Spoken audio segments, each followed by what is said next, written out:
Hello everyone, welcome back to this channel. तो guys, आज हम बात करने वाले हैं कि पूर्ण प्रतिस्पर्धा बाजार में एक फर्म का लाभ अधिकतमीकरण कहाँ होता है। तो आज हम जो ये टॉपिक पढ़ रहे हैं ये हमारे एनसीईआरटी बुक व्यष्टि अर्थशास्त्र के लेसन नंबर 4 का पार्ट 3 वीडियो है, क्योंकि पार्ट 1 और 2 के अंदर हमने अच्छे से पढ़ा था कि पूर्ण प्रतिस्पर्धा बाजार क्या होता है, इसकी क्या क्या विशेषताएं हैं और इस बाजार के अंदर एक फर्म की कुल संप्राप्ति, सीमांत संप्राप्ति और औसत संप्राप्ति को हम कैसे ज्ञात कर सकते हैं। और इनको हमने थ्योरिकल सूत्र के द्वारा, टेबल के द्वारा, डायग्राम के द्वारा अच्छे से पढ़ा हुआ है। यदि आपने वो वाले वीडियो नहीं देखा है तो आप इस वीडियो के डिस्क्रिप्शन में जाके आप उन वीडियो को देख सकते हो। तो देखो, आज हम बात करने वाले हैं कि पूर्ण प्रतिस्पर्धा बाजार में एक फर्म का लाभ अधिकतमीकरण कहाँ होता है। तो सबसे पहले हम ये देखेंगे कि लाभ अधिकतमीकरण का मीन्स क्या होता है। तो लाभ अधिकतमीकरण का मीन्स यह है कि फर्म की वह स्थिति जहां पे फर्म सबसे ज्यादा प्रॉफिट कमाती है उसे हम कहते हैं लाभ अधिकतमीकरण। यानी एक फर्म कितना उत्पादन करे, वस्तु की मात्रा क्या रखे ताकि फर्म को सबसे ज्यादा प्रॉफिट हो सके, उस स्थिति को ही हम कहते हैं फर्म का लाभ अधिकतमीकरण। तो आइए इसको हम डिटेल से पढ़ते हैं। एक फर्म का उद्देश्य लाभ कमाना होता है। हम जानते हैं कि एक जो फर्म है, एक कंपनी, एक उद्योग है, उन सबका उद्देश्य क्या होता है? प्रॉफिट कमाना होता है। तो एक फर्म उस स्तर पर उत्पादन करती है जहां उसे अधिकतम लाभ प्राप्त हो सके। एक फर्म उतना उत्पादन करती है जहां उसे सबसे ज्यादा प्रॉफिट प्राप्त होता है। तो फर्म का लाभ किसे कहते हैं? तो देखो, फर्म का लाभ कुल संप्राप्ति यानी टोटल रेवेन्यू व कुल लागत यानी कि टोटल कॉस्ट का अंतर होता है। तो ये हम एग्जाम पे पूछा जा सकता है कि फर्म के लाभ से क्या आशय है। तो हम कह देंगे कि फर्म की जो कुल संप्राप्ति है, फर्म की जो कुल लागत है, इनका अंतर हमारे लिए क्या कहलाता है? फर्म का लाभ। तो इसका सूत्र भी हो सकता है कि लाभ बराबर क्या होता है? कुल संप्राप्ति यानी TR माइनस कुल लागत यानी TC। अंतर का मतलब क्या हो जाएगा? माइनस। तो फर्म का जो लाभ क्या हो जाएगा? TR माइनस TC हो जाएगा। और इकोनॉमिक्स के अंदर फर्म के लाभ को किस में शो करते हैं? हम पाई के रूप में शो करते हैं। एग्जाम में क्वेश्चन पूछा जा सकता है कि फर्म के लाभ को शो किया जाता है किसके रूप में? पाई के रूप में। तो पाई बराबर क्या हो जाएगा? TR माइनस TC हो जाएगा। अब देखो, एक फर्म को लाभ अधिकतमीकरण के स्तर को प्राप्त करने के लिए दो शर्तों को पूरा करना आवश्यक है। एक फर्म लाभ अधिकतमीकरण की स्थिति तभी प्राप्त कर सकती है जब वे दो शर्तें पूरी करती है। वो दो शर्तें कौन कौन सी है? आइए देखिए।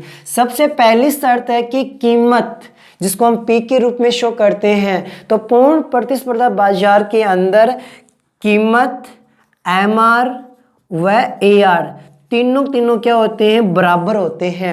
MR का मतलब होता है सीमांत संप्राप्ति, जिसको बोलते हैं मार्जिनल रेवेन्यू। AR का मतलब है औसत संप्राप्ति।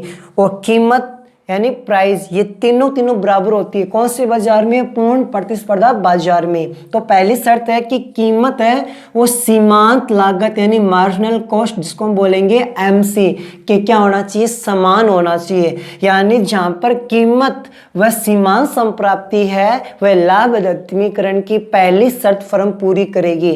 सेकेंड नंबर शर्त क्या है? सीमांत लागत वक्र ह्रासमान नहीं होना चाहिए। जो सीमांत लागत वक्र है ये घटते हुए क्रम नहीं होना चाहिए बल्कि बढ़ते क्रम होना चाहिए। ये दो शर्तें जहां पे पूरी होती है फर्म लाभ अधिकतमीकरण प्राप्त करती है। दो शर्तें कौन सी है? फिर से देखो, कीमत सीमांत लागत के बराबर होनी चाहिए। दो नंबर है सीमांत लागत वक्र ह्रासमान नहीं होना चाहिए। तो इनको बाद में देखेंगे, पहले जितना हमने पढ़ा है इसको एक डायग्राम के रूप में हम प्रस्तुत करके इसको अच्छे से समझेंगे। तो ओ अक्ष पर आपको निर्गत यानी वस्तु की मात्रा, उत्पादन की मात्रा को शो कर रखा है। ओ वाई पर हम लिखेंगे सीमांत लागत व कीमत लिखेंगे। और ये पूर्ण प्रतिस्पर्धा बाजार में जो कीमत रेखा है एमआर वक्र है और एआर वक्र एक सीधी रेखा के रूप में होता है, और जहाँ पे तीनों की वैल्यू हमेशा क्या होती है, बराबर बराबर। इसलिए हमने एमआर या पी रेखा को सीधी रेखा के रूप में शो किया है। यदि आपने डिटेल से वीडियो नहीं देखा है इनका, तो वीडियो के डिस्क्रिप्शन के अंदर मैंने डाल रखा है, जहां पर टी आर वक्र, एम आर वक्र, ए आर वक्र, कीमत किस प्रकार बराबर होती है तालिका के द्वारा, डायग्राम के द्वारा मैंने वहां पे अच्छे से डिस्कस किया हुआ है, वहां पे जाके आप देख सकते हो। अब देखो, सबसे पहले हम बात करते हैं कीमत रेखा यहाँ पे ओ अक्ष के समांतर है। अब हम यहाँ पे शो करेंगे एक वक्र, वो वक्र कौन सा होगा हमारा, सीमांत वक्र। ये हमारा क्या होता है, सीमांत वक्र हो गया। पहली शर्त है कि कीमत रेखा सीमांत लागत वक्र के क्या होना चाहिए, बराबर। अब ये देखो, ये हमारी कीमत रेखा दे रखी है, ये हमारे कौन से वक्र दे रखा है, सीमांत लागत वक्र दे रखा है। ये दोनों ही इस बिंदु पर क्या होते हैं, बराबर। ये दोनों इस बिंदु पर भी क्या होते हैं, बराबर। यानी पहली शर्त दो जगह पूरी हो रही है, पहली शर्त दो जगह पूरी हो रही है। कीमत रेखा एमसी वक्र इस ए बिंदु पर भी बराबर है, कीमत रेखा एमसी वक्र बी बिंदु पर भी बराबर है। तो पहली शर्त दो जगह पूरी हो रही है। तो अधिकतम प्रॉफिट के लिए हमें एक बिंदु को ही सिलेक्ट करेंगे, दोनों में से कौन सा सिलेक्ट करेंगे ये डिपेंड करेगा सेकंड नंबर शर्त। सेकंड नंबर शर्त कहती है कि सीमांत लागत है वो ह्रासमान नहीं होना चाहिए। इस बिंदु पर सीमांत लागत वक्र क्या हो रहा है, ह्रासमान, नीचे गिरता हुआ है। तो यहाँ पर उत्पादन करेगी फर्म, तो फर्म को अधिकतम प्रॉफिट नहीं मिलेगा, फर्म को अधिकतम प्रॉफिट नहीं मिलेगा। अब इसकी बात करते हैं, यहाँ पे सीमांत लागत क्या हो रहा है, बढ़ते क्रम हो रहा है, यानी फर्म को यहाँ पर सबसे ज्यादा प्रॉफिट मिलेगा, क्योंकि यहाँ पे दोनों शर्तें पूरी होती है। क्योंकि यहाँ पे कीमत रेखा एमसी वक्र दोनों बराबर भी है। इस बिंदु पर एमसी वक्र नीचे से ऊपर की तरफ काटती है, जबकि यहाँ पे क्या हो रही है, ह्रासमान हो रही है। ह्रासमान नहीं होना चाहिए, बल्कि नीचे से ऊपर की तरफ बढ़ते क्रम होना चाहिए। तो फर्म यदि Q1 का उत्पादन करेगी, यहाँ से लेके यहाँ तक उत्पादन करेगी, तो फर्म को सबसे ज्यादा प्रॉफिट मिलेगा। यही बिंदु क्या कहलाएगा, फर्म का लाभ अधिकतमीकरण कहलाएगा। अब हम ये देखेंगे इससे कम करने से क्या होता है, इसके ज़्यादा करने से क्या होता है, इसके बीच में उत्पादन करने से क्या होता है, वो समझने के लिए हमें इस टॉपिक को आराम से यहाँ से डिस्कस करेंगे। तो दो शर्तें कहाँ पूरी होती है, बी बिंदु पर। फर्म को सबसे ज़्यादा प्रॉफिट कहाँ मिलेगा, ओ से Q1 का उत्पादन करेंगे तो सबसे ज़्यादा प्रॉफिट मिलेगा। आगे देखो, फर्म के निर्गत की मात्रा यानी उत्पादन की मात्रा जैसे जैसे वृद्धि होती है, कुल संप्राप्ति टोटल रेवेन्यू, कुल लागत टोटल कॉस्ट में वृद्धि होती है। स्वाभाविक है, जितना उत्पादन को बढ़ाते जाते हैं टीआर और टीसी दोनों में क्या होती है, वृद्धि। टीआर का मतलब है टोटल रेवेन्यू सीमांत संप्राप्ति, टीसी का मतलब हो जाता है टोटल कॉस्ट, कुल लागत बढ़ती जाती है। आगे देखो, यहाँ पे टीआर टीसी नहीं है, यहाँ पर हमारा एमसी और एमआर है। जब कुल संप्राप्ति यानी टीआर कुल लागत से अधिक हो तो फर्म को हमेशा क्या मिलता है, लाभ प्राप्त होता है। तो देखो, यदि फर्म का जो टीआर है वो ज्यादा होता है किससे, टीसी से, तो फर्म को क्या मिलेगा, लाभ मिलेगा।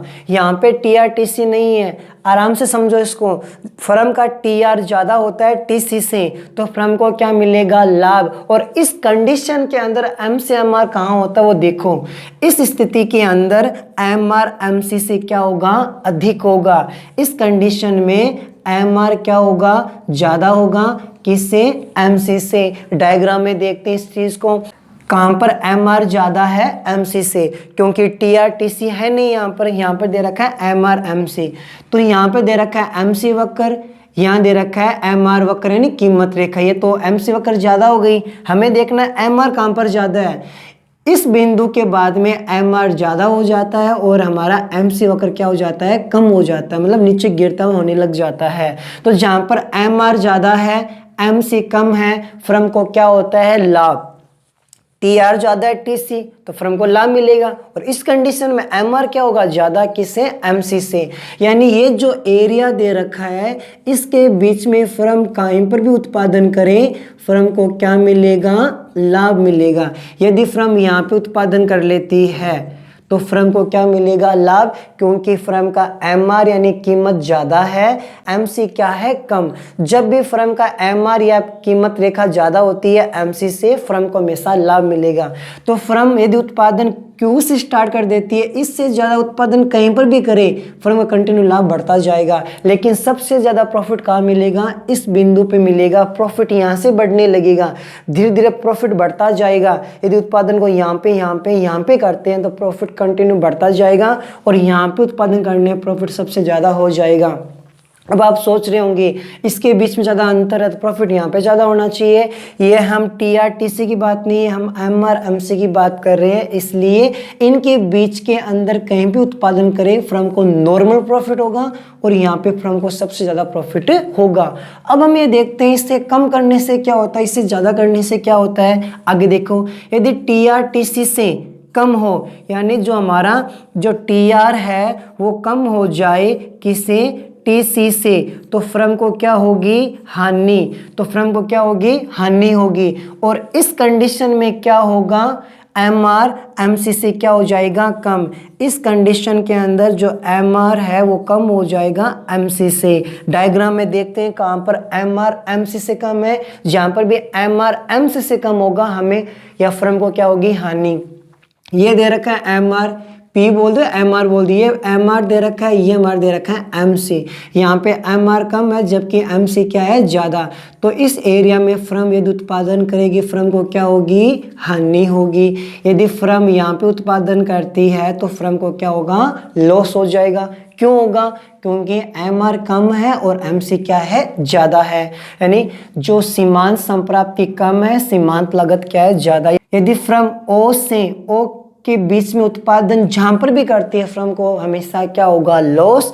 आगे चलते हैं, अब यहाँ पर भी देखो MC ज़्यादा है, MR कम है, यहाँ पर उत्पादन करने पर फर्म को क्या होगा, हानि होगी। यानी इसके बीच में कहीं पर उत्पादन कर लो फर्म को हमेशा क्या होगा, लॉस होगा। Q1 से ज़्यादा उत्पादन करने पर, Q से कम उत्पादन करने पर फर्म को हमेशा लॉस होगा। क्यों होगा, क्योंकि यहाँ पे MC ज़्यादा है और MR क्या है, कम। फर्म O से O1 के बीच में कहीं पर भी उत्पादन करें फर्म को लाभ होगा। क्यों होगा, क्योंकि MR हमेशा MC से यहाँ पे क्या है, ज़्यादा है। और फर्म को सबसे प्रॉफिट ज़्यादा कहाँ मिलेगा, सबसे अधिक फर्म को सबसे अधिक प्रॉफिट मिलेगा OQ पर उत्पादन करने पर। OQ1 पे उत्पादन करने पर सबसे ज़्यादा प्रॉफिट मिलेगा क्योंकि यहाँ दोनों शर्तें पूरी होती है। तो हमने अभी आज पढ़ा है कि पूर्ण प्रतिस्पर्धा बाजार में फर्म का लाभ अधिकतमीकरण कहाँ होता है। तो फर्म का लाभ अधिकतमीकरण वहीं होता है जहाँ दोनों शर्तें पूरी होती है। तो हमने अच्छे से डिस्कस किया है। एग्जाम के अंदर क्वेश्चन आए तो पहले ये लिखना है, उसके बाद शर्तें लिखनी है, उसके बाद थोड़ा सा इसके बारे में एक्सप्लेन करना है, डायग्राम बनाना है और डायग्राम को भी एक्सप्लेन करना है। तो डायग्राम को एक्सप्लेन कैसे करते हैं, देखिए O अक्ष पर निर्गत, O Y पे सीमांत लागत व कीमत को दर्शाया गया है, यह सब लिखना है। MC सीमांत लागत वक्र, MR या P हमारे जो सीमांत संप्राप्ति वक्र हैं। अब देखो बिंदु A पे फर्म की दोनों शर्तें पूरी नहीं होती है, इसलिए फर्म को अधिकतम लाभ प्राप्त नहीं होता है। बिंदु B पे फर्म की सारी दोनों शर्तें पूरी होती है, इसलिए फर्म को अधिकतम प्रॉफिट यही मिलेगा। इसलिए फर्म O से OQ1 का चयन करेगी। यदि फर्म O Q से कम उत्पादन करती है तो फर्म को हानि होगी। Q1 से ज़्यादा उत्पादन करती है तो फर्म को हानि होगी। जबकि O से Q और Q1 के बीच में उत्पादन करती है फर्म तो फर्म का लाभ होगा, लेकिन सबसे अधिक लाभ Q1 पर होगा क्योंकि यहाँ पे दोनों शर्तें पूरी होती हैं। आई होप आपको अच्छे से समझ में आ गया होगा कि पूर्ण प्रतिस्पर्धा बाजार में लाभ अधिकतमीकरण किस प्रकार होता है। तो गाइस, आने वाली वीडियोस के अंदर हम इसी लेसन के टॉपिक पे बात करेंगे जिसमें हम पूर्ण प्रतिस्पर्धा बाजार में अल्पकाल में लाभ अधिकतमीकरण किस प्रकार होता है, दीर्घकाल में लाभ अधिकतमीकरण किस प्रकार होता है, इन सब पर डिस्कस करेंगे। मैंने यहाँ पे डिटेल से समझाया है। थोड़ा वीडियो ज़्यादा लग रहा होगा, लंबा लग रहा होगा, लेकिन डिटेल से लिखा है। इतना डिटेल से आपको कहीं नहीं मिलने वाला है।